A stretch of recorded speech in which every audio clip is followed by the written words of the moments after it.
ایران کی مجلس خبرگان نے نیا سپریم لیڈر چن لیا۔ آیت اللہ خامنائی کے بیٹے مجتبیٰ خامنائی ایران کے نئے سپریم لیڈر منتخب ہو گئے۔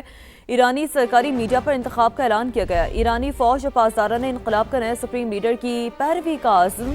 ایرانی صدر نے نئے سپریم لیڈر کے انتخاب کو قومی اتحاد کی مضبوطی کا مظہر قرار دیا۔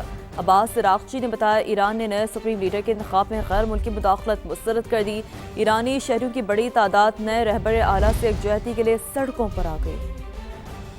ایران کو نیا سپریم لیڈر مل گیا۔ آیت اللہ علی خامنائی کے بیٹے سید مجتبیٰ خامنائی ایران کے نئے سپریم لیڈر منتخب ہو گئے۔ ایرانی سرکاری میڈیا کے مطابق مجلس خبرگان نے مجتبیٰ خامنائی کا انتخاب کیا۔ مجلس خبرگان رہبر نے نئے سپریم لیڈر سے وفاداری کے عہد کی اپیل کی۔ مجلس خبرگان کی نئے سپریم لیڈر سے وفاداری کے عہد اور اتحاد برقرار رکھنے کی اپیل۔ نئے سپریم لیڈر کے اعلان کے بعد خطرات کے باوجود ایرانی شہریوں کی بڑی تعداد سڑکوں پر نکل آئی اور مجتبیٰ خامنائی سے یکجہتی کا اظہار کیا۔ ایرانی صدر مسعود پزشکیان نے نئے سپریم لیڈر کے انتخاب کو قومی اتحاد کی مضبوطی کا عکاس قرار دیا۔ ان کا کہنا تھا کہ فیصلے سے پیغام ملتا ہے کہ ایرانی عوام اور قیادت متحد ہیں۔ ایرانی قومی سلامتی کے سربراہ علی لاریجانی نے کہا کہ مجلس خبرگان نے دھمکیوں کے باوجود نیا لیڈر منتخب کیا۔ ایرانی وزیر خارجہ نے نئے رہنما کے انتخاب پر بیرونی دباؤ کو مسترد کر دیا۔ بیان میں کہا کہ نئے رہنما کی تقرری مکمل طور پر ایران کا داخلی معاملہ ہے۔ ایرانی فوج اور پاسداران انقلاب نے بھی نئے سپریم لیڈر کی پیروی کا عزم کیا۔ اپنا ہرمز سے تیل کی فراہمی معطل، عالمی منڈی میں بھونچال آ گیا۔ خام تیل کی قیمت 4 سال بعد $100 فی بیرل سے تجاوز کر گئی۔ WTI کروڈ آئل تقریباً 19% اضافے سے $109.80 فی بیرل کا ہو گیا۔ برنٹ کروڈ آئل کی قیمت میں 17% سے زائد اضافہ، قیمت $109.80 ہو گئی ہے۔ تو آبنا ہرمز سے تیل کی فراہمی معطل اور عالمی منڈی میں بھونچال آ گیا۔ خام تیل کی قیمت 4 سال بعد $100 فی بیرل سے تجاوز کر گئی ہے۔ WTI کروڈ آئل تقریباً 19% اضافے سے $109.80 فی بیرل ہو گیا۔ برنٹ کروڈ آئل کی قیمت میں 17% سے زائد کا اضافہ دیکھنے کو مل رہا ہے، قیمت $109.80 ہو گئی ہے۔ ایران کے جوہری خطرے کے خاتمے کے بعد تیل کی قیمتیں تیزی سے گر جائیں گی۔ امریکی صدر کا دعویٰ، کہا عالمی اور امریکی سلامتی کے لیے تیل کی قیمتوں میں اضافہ معمولی قیمت ہے، صرف احمق لوگ اس سے مختلف سوچیں گے۔ امریکی مشیر نے دعویٰ کیا کہ صدر ٹرمپ تیل کی تنصیبات کو نشانہ بنانے پر مطمئن نہیں۔ ڈونلڈ ٹرمپ تیل کی تنصیبات تباہ کرنے کے بجائے سپلائی برقرار رکھنے کے حق میں ہیں۔ امریکی میڈیا نے بتایا کہ صدر ٹرمپ توانائی کی عالمی سپلائی متاثر نہیں کرنا چاہتے۔ ٹرمپ انتظامیہ اسرائیل کی جانب سے ایرانی تیل تنصیبات پر حملے سے خوش نہیں۔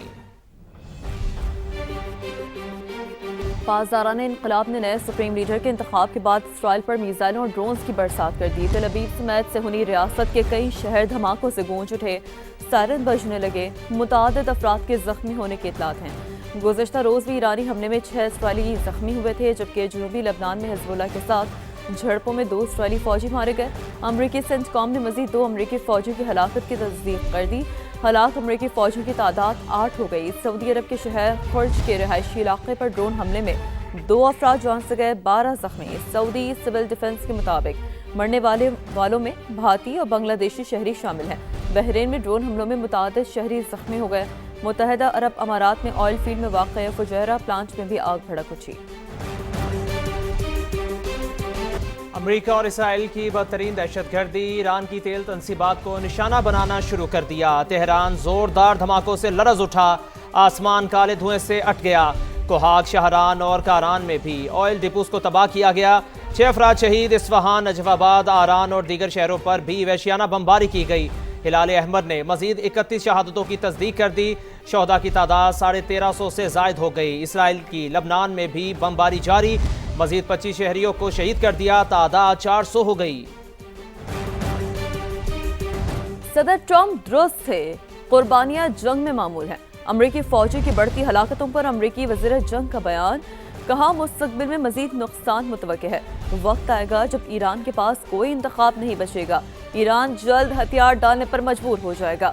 ابھی تک ایرانی فوجی اہداف پر بھاری بمباری شروع نہیں کی، موجودہ کارروائی صرف آغاز ہے، مزید سخت حملے کریں گے۔ امریکہ کا مقصد ایران کے فوجی ڈھانچے کو مکمل تباہ کرنا ہے۔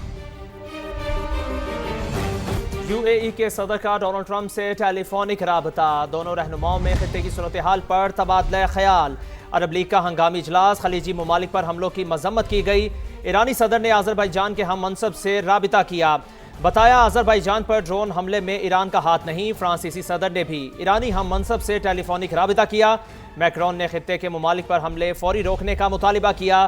ابنائے ہرمز میں جہازوں کی آمد و رفت یقینی بنانے پر زور دیا۔ ادھر ایرانی صدر کا تہران میں اسپتال کا دورہ، زخمیوں کی عیادت کی۔ پاکستان میں امریکی سفارت خانے نے اسلام آباد میں تمام ویزا اپائنٹمنٹس منسوخ کر دی۔ تمام ویزا اپائنٹمنٹس آج سے 13 مارچ تک کے لیے منسوخ کی گئی ہیں۔ اعلامیے میں کہا گیا ہے کہ امریکی سفارت خانہ اپنے شہریوں کے لیے معمول اور ہنگامی خدمات جاری رکھے گا۔ ویزا درخواست دہندگان کو اپائنٹمنٹس ری شیڈول کرنے پر ای میل سے آگاہ کیا جائے گا۔ کراچی، لاہور میں امریکی قونصل خانوں میں قونصل سروسز معطل ہیں۔ مشرق وسطیٰ میں کشیدگی، ملکی معیشت مستحکم رکھنے کا بڑا چیلنج، حکومت نے کمر کس لی۔ کفایت شعاری اور بچت کے حوالے سے حتمی لائحہ عمل کا اعلان آج کیا جائے گا۔ بچت پلان صنعتی اور زرعی شعبے پر لاگو نہیں ہوگا۔ وزیر اعظم کی زیر صدارت اہم بیٹھک میں موجودہ صورتحال میں ممکنہ معاشی اثرات کے حوالے سے غور کیا گیا۔ وزیر اعظم نے ملکی معاشی استحکام کے لیے بروقت اقدامات کا نفاذ ناگزیر قرار دیا، واضح کر دیا کہ عوام کے مفادات کا مکمل تحفظ کیا جائے گا۔ وزیر اعظم کا کہنا تھا کہ معاشی استحکام کے لیے ضروری فیصلے کیے جائیں گے۔ سرکاری ملازمین اور وزراء کو سادگی اور کفایت شعاری اپنانا ہوگی۔ وزارت آئی ٹی سرکاری وسائل کی بچت اور توانائی کا مؤثر استعمال یقینی بنانے کے لیے طلب و رصد کی نگرانی میں سہولت فراہم کرے گی۔ خیبر پختونخوا حکومت کا بڑا فیصلہ، عوام کو پیٹرول بم کے اثرات سے بچانے کے لیے صوبے میں رجسٹرڈ موٹر سائیکل سواروں کو 2200 روپے کا ریلیف دیا جائے گا۔ وزیر اعلیٰ سہیل آفریدی نے بتایا کہ 1100 روپے کی 2 اقساط دی جائیں گی۔ عوام کی سہولت کے لیے BRT کا کرایہ بھی نہیں بڑھایا جائے گا۔ مشیر خزانہ مزمل اسرم نے بتایا کہ سبسڈی پر 3.5 ارب روپے خرچ ہوں گے۔ ملک میں قیام امن کا مشن، ملک دشمنوں کے گرد گھیرا تنگ، سیکیورٹی فورسز کی خفیہ اطلاع پر خیبر پختونخوا کے 5 مختلف علاقوں میں کارروائی، بھارتی اسپانسرڈ فتنہ الخوارج کے 13 دہشت گرد ہلاک کر دیے۔ دہشت گردوں کو باجوڑ، بنو، خیبر، ڈی خان اور وزیرستان میں نشانہ بنایا گیا۔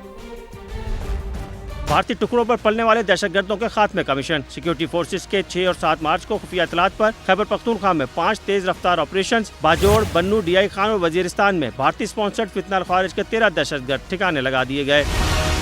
ISPR کے مطابق سیکیورٹی فورسز نے باجوڑ میں دہشت گردوں کے ٹھکانوں کو مؤثر انداز میں نشانہ بنایا۔ شدید جھڑپ کے دوران 5 دہشت گرد ہلاک کر دیے گئے۔ ضلع بنو اور ڈی خان میں 2 مختلف مقابلوں میں 3 امن دشمن جہنم واصل، جنوبی وزیرستان اور ڈی خان میں دیگر 2 الگ جھڑپوں میں مزید 5 دہشت گرد مارے گئے۔ ہلاک دہشت گردوں سے اسلحہ اور گولہ بارود برآمد کر لیا گیا۔ مارے گئے امن دشمن متعدد دہشت گرد کارروائیوں میں ملوث تھے۔ ISPR کے مطابق ملک میں دہشت گردوں کے خلاف یہ کارروائیاں ایسے وقت میں جاری ہیں جب پاکستان افغانستان کے ساتھ سرحدی علاقوں میں درپیش سیکیورٹی چیلنجز کا مقابلہ کر رہا ہے۔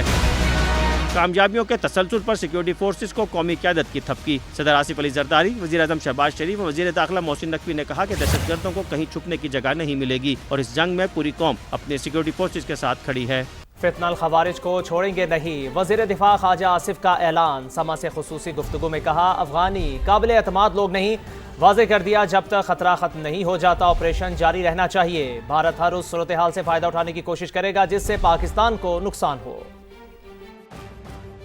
ہمیں اس مجبور کیا گیا ہے کہ ہم ان کے خلاف ہتھیار اٹھائیں، تو میرا خیال ہے منطقی انجام تک پہنچنا چاہیے۔ یہ جو ہے یہ لوگ جو 40-50 سال ہمارے گھر میں رہ کے رزق اللہ تعالیٰ نے ان کو پاک سرزمین سے یہ میسر کیا، زمین کے باسیوں پہ حملے کرتے ہیں، اگر یہ ان کی سرشت میں ہے تو ان پہ اعتبار کرنا جو ہے بہت مشکل ہے، بہت مشکل ہے۔ ہم چھوڑیں گے نہیں ان کو جو ہے یہ اخیر دکھا کے چھوڑیں گے ان لوگوں کو۔ ہم نے اپنے سے 5 گنا زیادہ بڑے دشمن کو جو ہے دھول چٹائی ہے، اس کو ہم نے جو ہے مودی کے ساتھ جو کیا ہے کہ وہ اپنی دوستی بچا کے بھاگا ہے۔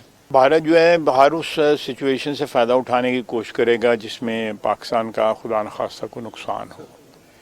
جو ڈائریکٹ انہوں نے جنگ کر کے ہمارے ساتھ دیکھ لی ہے دنیا میں جو ہے، اور نہیں تو پریزیڈنٹ ٹرمپ ہر چوتھے دن انہوں نے پتلا دینا ہے۔ آپ نے ہرمز سے تیل کی فراہمی معطل، عالمی منڈی میں بھونچال، WTI کروڈ آئل $117 فی بیرل کا ہو گیا۔ برنٹ کروڈ آئل کی بات کریں جس کی قیمت اب $118 فی بیرل ہو گئی ہے، تو آپ نے ہرمز سے تیل کی فراہمی معطل اور اسی سلسلے میں عالمی منڈی میں بھونچال آ گیا ہے۔ WTI کروڈ آئل $117 فی بیرل کا ہو گیا ہے۔ برنٹ کروڈ آئل کی قیمت $118 فی بیرل ہو گئی ہے۔ تو اہم ترین اپڈیٹ سامنے آ رہی ہے اور تیل کی قیمتوں کے حوالے سے اور فیول کی قیمتوں کے حوالے سے ہم آپ کو اپڈیٹ کر رہے ہیں کہ آبنہ ہرمز سے تیل کی فراہمی کا سلسلہ معطل ہے اور اسی نتیجے میں عالمی منڈی میں بھونچال کی صورتحال ہے۔ WTI کروڈ آئل $117 فی بیرل کا ہو گیا ہے۔ برنٹ کروڈ آئل کی قیمت $118 فی بیرل ہو گئی ہے۔ WTI کروڈ آئل $117 فی بیرل کا ہو گیا۔ برنٹ کروڈ آئل کی قیمت $118 فی بیرل ہو گئی ہے۔ آبنہ ہرمز سے تیل کی فراہمی معطل اور عالمی منڈی میں بھونچال کی صورتحال ہے۔ WTI کروڈ آئل $117 فی بیرل کا ہو گیا ہے۔ برنٹ کروڈ آئل اب $118 فی بیرل ہو گئی ہے۔ تو اہم ترین اپڈیٹ ہے آبنہ ہرمز سے تیل کی فراہمی کا سلسلہ جو کہ معطل ہے اور ایران اسرائیل امریکہ جنگ کے تناظر میں آبنہ ہرمز کو بند کیا گیا تھا، جس کے بعد ہم نے دیکھا کہ تیل کی قیمتیں مسلسل بڑھ رہی ہیں۔ عالمی منڈی میں بھی بھونچال کی صورتحال نظر آ رہی ہے۔ WTI کروڈ آئل $117 فی بیرل کا ہو چکا ہے، جبکہ برنٹ کروڈ آئل کی قیمت $118 فی بیرل ہو گئی ہے۔ تو ایک تاریخی طور پر ہم دیکھ رہے ہیں کہ اضافہ قیمتوں میں دیکھنے کو مل رہا ہے اور یہ اضافہ آبنہ ہرمز کی بندش کے باعث دیکھنے کو مل رہا ہے۔ وہ کنٹینرز اور شپمنٹس جو وہاں پھنسے ہیں، تیل بردار جہاز ہیں، وہ جو جن کی فراہمی جب معطل ہوئی آبنہ ہرمز سے تیل کی فراہمی، اس کے بعد عالمی منڈی میں بھونچال کی صورتحال پیدا ہو گئی ہے۔